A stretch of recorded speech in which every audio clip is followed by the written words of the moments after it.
Al-Zarban el-Moukhari était à la fois le président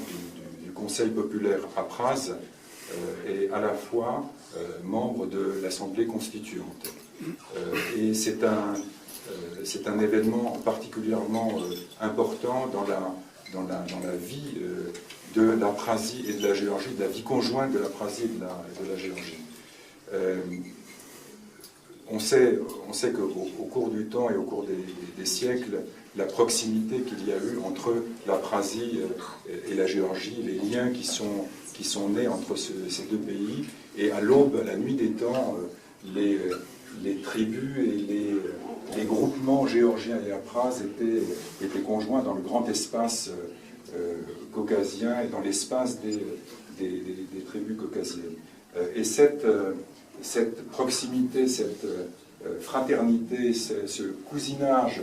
cette famille qui est la grande famille quintolienne, si on peut dire, et de ces cousinages, Al-Zarban el-Moukhari a mis un cadre légal.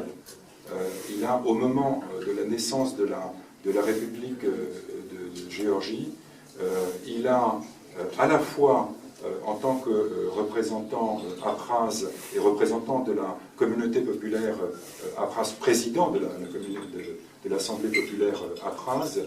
et à la fois comme membre de l'Assemblée constituante, il a mis le cadre légal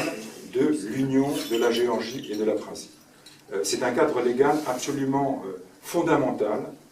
sur lequel aujourd'hui encore nous vivons et nous nous appuyons. Ce cadre légal a été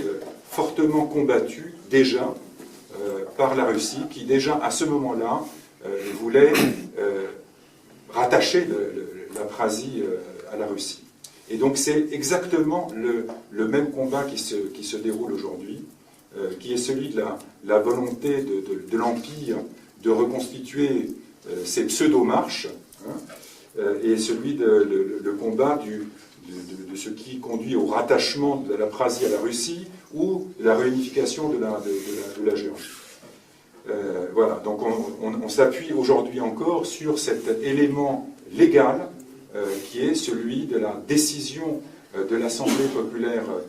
Apraz, de son président, et de rattacher l'Abkhazie à la Géorgie.